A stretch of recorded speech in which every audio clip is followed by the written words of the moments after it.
Hello everyone, this is Sandeep Sharma here. Don't worry, I'm not here to teach you anything. I'm not here to motivate you.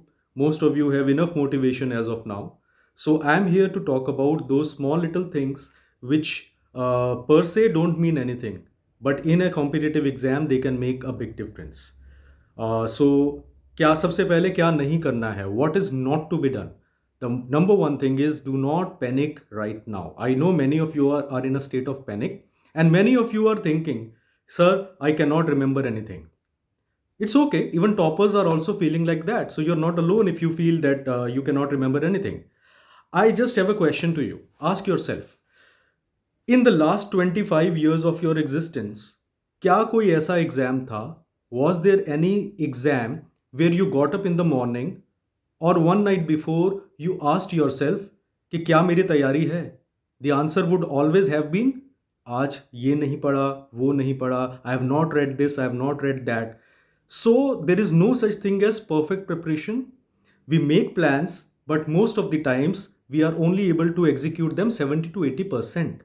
It's okay, it's not going to be a theory paper. There will be four options. Answer will be written right there. If you have read multiple number of times, if you have revised well, if you have your concepts clear, it will come to you. The answer will come to you. So do not panic. आज तक क्या हुआ? One night before you thought you पढ़ा नहीं है, but you passed every prof, you passed every competitive exam.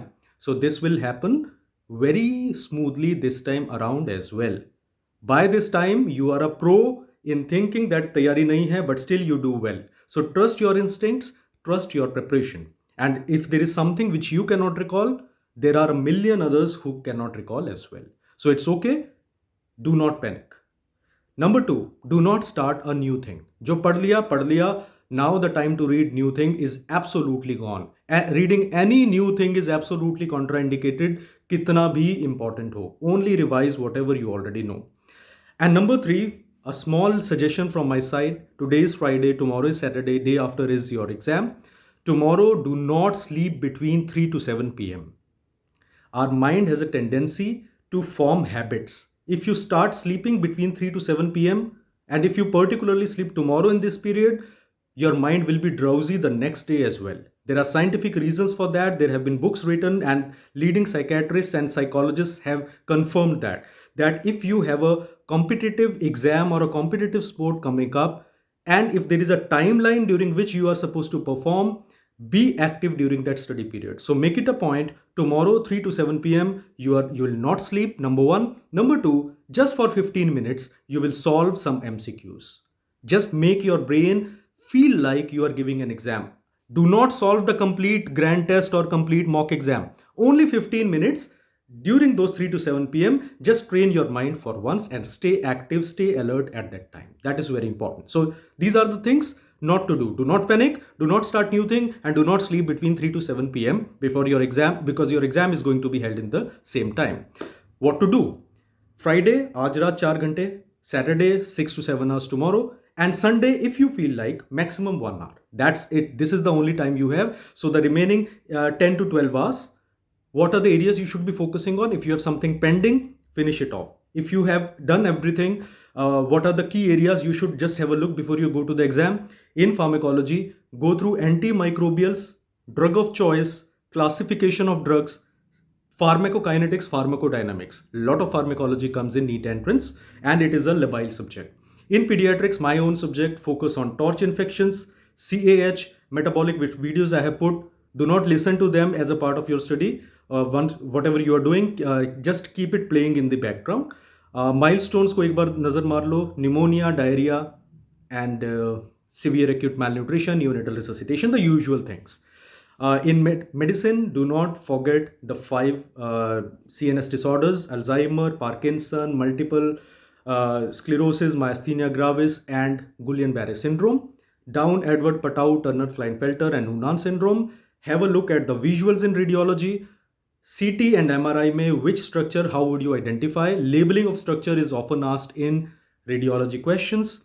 Have a look at the surgical instruments. In anatomy, have a look at the nerve supply, nerve injuries, nerve supply, particularly of the hand, forearm, and the which joint is being supplied by, which movement is being produced by which muscle at what joint. In PSM, have a look at the national immunization schedule once, just a look. And if you have not done parasitology, or if you are less particular, less confident about parasitology gives on an average 3 to 4 questions in microbiology. So keep 1.5 hours separate for looking at the life cycles, reservoir host, and the investigation of choice, treatment of choice, with special emphasis on toxoplasmosis and Japanese encephalitis. Japanese encephalitis cycle, toxoplasmosis, isospora, and cryptosporidium. Obs gynae, the usual things. Have a look at investigations once. Pathology, lymphomas, leukemias, and CD markers are important. And have a look at IPCs and antidotes in forensic medicine. And in ophthalmology, cornea and retina. So have a look. If you just have a look at these things, they will be fresh in your mind before you sit for the exam. But do not start anything new. This is if you have something pending, focus on finishing that. What you'll do on the exam day? On the exam day, on Sunday, take breakfast, take lunch by 12:30. Do not skip your lunch. Do not take a heavy brunch कि मैं एक साथ छोले भटूरा खा लूंगा 11:30, or you will have a heavy hearty mutton curry based meal at 11:30. Please do not do that. You will feel sleepy in the exam. Reach center on time. Do not indulge in group discussions. You will find, I'm giving you a scenario. You reach exam on time. You will often find a group of students standing there. There will be a pseudo intellectual guy standing there who would be saying, this time there will be 3 questions on neuronal ceroid lipofuscinosis clinical markers. And you would be thinking, what is that? Neuronal ceroid lipofuscinosis to pada nahi hai. Rest assured, either this guy is a genius, which is less likely, or this guy has read neuronal ceroid lipofuscinosis at the cost of expected topics, so he has a good chance of not getting selected. Stay away from people who create panic. Stay away from groups which create panic. Stay away from social media. If you want to go to social media, just have a look at your timeline. Have a look at people who are panicking. Just smile to yourself and get back to just looking at the things. Night before, please sleep at least 5 to 6 hours, and do not take any benzodiazepine or any such drug without medical prescription. Ideally, you should avoid them. If you have already been taking, take them only under medical supervision, because many of you have a tendency to pop a pill, or just somebody is taking, so you also take that. Trust me, kuch nahi hota hai. These things, if taken 2-3 days before the exam, they actually have a lot of sedation and other problems. So please stay away from any medicine which you have not taken or which is not prescribed to you. Please stay away from that. This is the most important thing which I'm suggesting as a non-psychiatrist. Of course, the psychiatrist would know better. Regarding the strategy in the paper, pray for a difficult paper. Because difficult paper, you have a better chance of selection as compared to easy paper. I'm telling from my personal experience. In the exam, how much to attempt? A lot of faculties have already told you. Ideal attempt is between 260 to 280. Easier paper, go up to 290. Difficult paper, even 250 should be good enough, with a strike rate of 80% or 85%. In no circumstance your attempt should be less than 220. In no circumstance it should be more than 295. There will always be 15 to 20 questions which are unsolvable. Do not touch them. If you can rule out one option, you can easily take calculated risk. Better to take calculated risk in part B and C as compared to part A, because they are the clinical parts. Watch out for words like except, none, and not seen. And once you mark confidently, please do not change your answer. It is a very common mistake we do. Pehli baar mein you mark the correct answer. On reviewing, you change your answer. Because once you mark something, unless you have missed a word, unless you have a strong reason to change that, first instinct is usually correct. That does not mean कि answer change नहीं करना है, but if you want to change an answer, ask yourself for a second, what is the reason? Why am I changing? If you have a credible reason, change it. Otherwise, do not change your answer. Usually the first option which you have marked is usually the correct answer. Only 25% paper would be known, seen, or easy paper. Remaining 75% would be difficult, would be atypical, or where there will be 2 options which will create confusion. It is the same with everybody. If you are a good student, you take calculated risk in that. Options like 100% and none or never are usually incorrect in the paper. Always remember that. And 20 to 25 questions will be unsolvable. It's okay. Toppers usually get around 80% in the paper. Toppers, top 10, 15, 20 people I'm talking about. Even if 20 unsolvable questions you leave and you mark the remaining ones, and even if 90% of those are correct, still you can end up as a topper. So do not panic in the paper even if you get a few atypical questions. And finally, time is of course at a premium.